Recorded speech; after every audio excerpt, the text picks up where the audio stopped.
దేశవ్యాప్తంగాను రాష్ట్ర వ్యాప్తంగాను అనేక రాష్ట్రాల్లోనూ అదే రకంగా పార్లమెంటుకు సంబంధించినటువంటి ఎన్నికల్లో రాబోయేటటువంటి మే తర్వాత జరిగేటటువంటి ఎన్నికల్లో ఎటువంటి రిజల్ట్స్ రాబోతున్నాయి, జూన్లో ఏ ఏ ప్రభుత్వాలు ఏర్పడబోతున్నాయి అనేటటువంటి వాటి మీద అనేక ఛానల్స్ అన్నీ కూడా నేషనల్ ఛానల్స్ కానీ లేదా రాష్ట్రాల్లో ఉండేటటువంటి అనేక సంస్థలు కానీ చేస్తున్నటువంటి సర్వే ఫలితాలన్నీ కూడా ఎప్పటికప్పుడు మీకు అందరికీ కూడా అందిస్తూనే ఉన్నాం.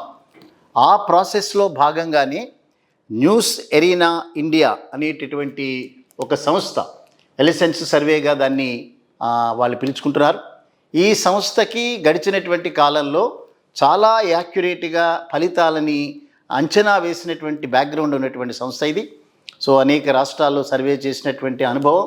సో ఈ సంస్థ ఆంధ్రప్రదేశ్ రాష్ట్రానికి సంబంధించి రేపు మే 13వ తేదీన జరిగేటటువంటి ఎన్నికల్లో ఏ రకమైనటువంటి ఫలితాలు రాబోతున్నాయి, అదే రకంగా వైఎస్ఆర్సీపీ అనేటటువంటి పార్టీ ఒకవైపు, తెలుగుదేశం పార్టీ, జనసేన, భారతీయ జనతా పార్టీ కూటమి మరొక వైపు, కాంగ్రెస్ పార్టీ నేతృత్వంలోని ఇండియా అనేటటువంటి కూటమి మరొక వైపు ఎన్నికల్లో తలపడుతున్నటువంటి సందర్భంలో ఏ పార్టీకి ప్రజల దగ్గర నుంచి మద్దతు లభిస్తోంది, పురుషుల దగ్గర నుంచి స్త్రీల దగ్గర నుంచి ఏ పార్టీకి ఆ రకమైనటువంటి మద్దతు చేకూరుతోంది, అదే రకంగా పట్టణ ప్రాంతాలు, గ్రామీణ ప్రాంతాలు ఇవన్నీ కూడా సర్వే చేసి ఒక ఫలితాలని కొన్ని ఆల్రెడీ మన నోటీసులోకి తీసుకొచ్చారు.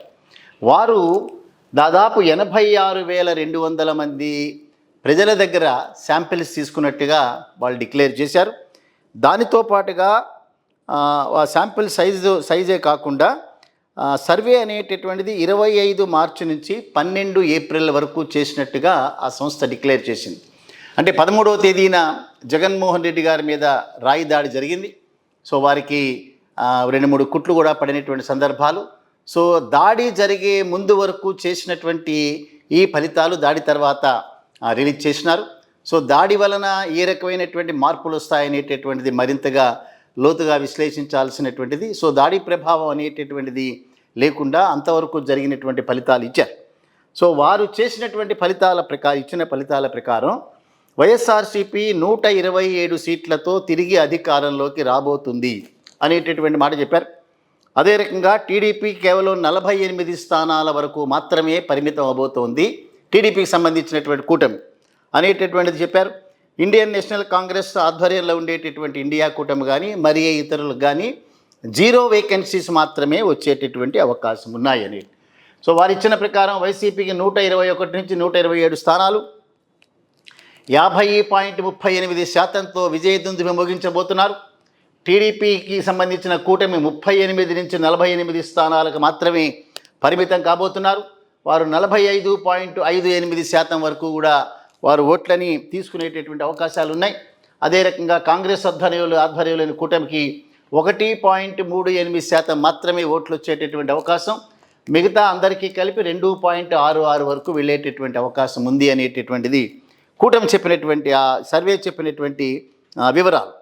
సో వారి యొక్క సర్వేని మరింతగా లోతుగా కనుక విశ్లేషిస్తే ఫిమేల్స్ అంటే మహిళలకు సంబంధించి 52.44% వైఎస్ఆర్సీపీకి వెళ్తుందన్నది, టీడీపీ కూటమికి కేవలం 44.53% మాత్రమే మహిళల దగ్గర నుంచి వారికి మద్దతు ఉందని, అదే రకంగా కాంగ్రెస్కి 0.94, అదర్స్కి 2% ఈ రకమైనటువంటి మహిళల మద్దతు ఉంది.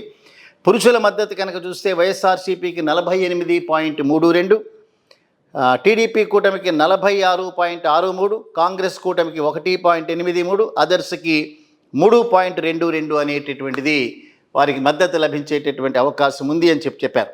సో జిల్లా వారీగా కనుక మన వివరాల్లో కనుక వెళ్తే శ్రీకాకుళం జిల్లాలో వైసీపీ పార్టీకి అంటే ఓవరాల్గా అక్కడ 10 వేకెన్సీలు, ఉమ్మడి శ్రీకాకుళం జిల్లాలో 10 నియోజకవర్గాలు ఉన్నాయి. 10 నియోజకవర్గాల్లో 8 నియోజకవర్గాలు శ్రీకాకుళంలో వైసీపీకి, 2 నియోజకవర్గాలు మాత్రమే టీడీపీకి వెళ్ళేటటువంటి అవకాశం ఉంది. విజయనగరంలో ఉండేటటువంటి 9 స్థానాల్లో 8 స్థానాలు వైసీపీకి, 1 స్థానం మాత్రమే టీడీపీ కూటమికి. విశాఖ జిల్లాలో 15 స్థానాలకి 4 స్థానాలు మాత్రమే వైసీపీకి, 8 స్థానాలు టీడీపీ కూటమికి, 3 స్థానాల్లో కీన్ కంటెస్ట్ అనేటటువంటిది వారి సర్వే అంచనాలు వేసింది. ఈస్ట్ గోదావరి ఉమ్మడి తూర్పుగోదావరి జిల్లాలో 19 స్థానాలు ఉంటే 9 స్థానాలు వైసీపీకి, 9 స్థానాలు టీడీపీ కూటమికి ఒక్క స్థానం కీన్ కంటెస్ట్, అంటే చాలా టఫ్ ఫైట్ ఉండేదని వారి యొక్క అంచనాలు ఆ రకంగా వేసినారు. ఉమ్మడి పశ్చిమ గోదావరి జిల్లా కనుక చూస్తే 15 నియోజకవర్గాల్లో 8 నియోజకవర్గాలు వైసీపీకి, 7 నియోజకవర్గాలు టీడీపీ కూటమికి వచ్చేటటువంటి అవకాశాలు ఉన్నట్టుగా అంచనా వేశారు. ఇంకా కృష్ణా జిల్లా కనుక వస్తే ఇక్కడ ఉన్నటువంటి 16 స్థానాల్లో 10 స్థానాలు వైసీపీ పార్టీకి, 5 స్థానాలు టీడీపీకి, 1 స్థానంలో కీన్ కంటెస్ట్ ఉన్నదనేటటువంటిది అంచనా వేసినారు. దెన్ గుంటూరు, ఉమ్మడి గుంటూరు నియోజకవర్గాలు కనుక వస్తే 17 నియోజకవర్గాలు గుంటూరులో ఉంటే 9 నియోజకవర్గాలు వైసీపీకి, 2 నియోజకవర్గాలు టీడీపీ కూటమికి, 6 నియోజకవర్గాల్లో కీన్ కంటెస్ట్ ఉన్నదనేటటువంటిది వాళ్ళ సర్వే అంచనా వేసింది.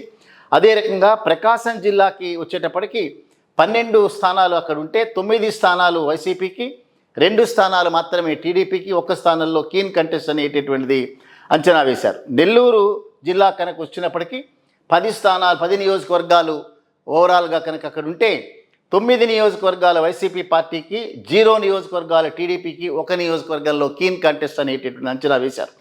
దాని చిత్తూరు జిల్లా కనుక వస్తే 14 నియోజకవర్గాలు చిత్తూరులో ఉంటే 12 నియోజకవర్గాలు వైసీపీ ఖాతాలోకి వెళ్ళబోతున్నాయి. 1 నియోజకవర్గం మాత్రమే టీడీపీ, 1 నియోజకవర్గంలో కీన్ కంటెస్ట్. కడప జిల్లా కనుక వస్తే 10 స్థానాలు కడప జిల్లాలో ఉన్నాయి. 10కి 10 స్థానాలు కూడా వైసీపీ పార్టీ కైవసం చేసుకునేటటువంటి అవకాశాలు ఉన్నాయనేటువంటిది న్యూస్ ఎరీనా యొక్క అంచనా. కర్నూలు జిల్లా కనుక వస్తే 14 నియోజకవర్గాలు ఉన్నాయి. అందులో 13 నియోజకవర్గాలు వైసీపీ ఖాతాలోనికి, 0 నియోజకవర్గాలు టీడీపీ కూటమికి, 1 నియోజకవర్గంలో కీన్ కంటెస్ట్. దాని ఆఖరిగా అనంతపురం జిల్లాకు వచ్చేటప్పటికి 14 నియోజకవర్గాలు, 14 నియోజకవర్గాల్లో 12 నియోజకవర్గాలు వైసీపీ పార్టీకి, 1 నియోజకవర్గం మాత్రమే టీడీపీ ఖాతాలకు 1 కీన్ కంటెస్ట్ ఉన్నదని అంచనా వేశారు. సో ఓవరాల్గా 175 నియోజకవర్గాలు కనుక ఉంటే దానిలో 121 నుంచి 127 వైసీపీకి రావచ్చు, 38 నుంచి 48కి టీడీపీ కూటమికి రావచ్చు. మిగతా ఏ పార్టీకి కూడా ఒకటి కూడా వచ్చే అవకాశం లేదు. సో మళ్ళీ వైఎస్ఆర్సీపీ విజయ దుందుబి మోగించబోతోంది. రేపు జూన్ 4వ తేదీన జరిగేటటువంటి ఫలితాల్లో 175 నియోజకవర్గాలకి 127 స్థానాలతో వైసీపీ పార్టీ మళ్ళీ తిరిగి అధికారం చేపట్టబోతోంది. మళ్ళీ జగన్మోహన్ రెడ్డి గారే మళ్ళీ వారి అయ్యేటటువంటి అవకాశాలు ఉన్నాయనేటటువంటిది న్యూస్ ఎరీనా ఇండియా అనేటటువంటిది అంచనా వేసింది. ఇది దాడి జరగడానికంటే ముందు వేసినటువంటి అంచనాగా మీరందరూ కూడా గమనించగలరు.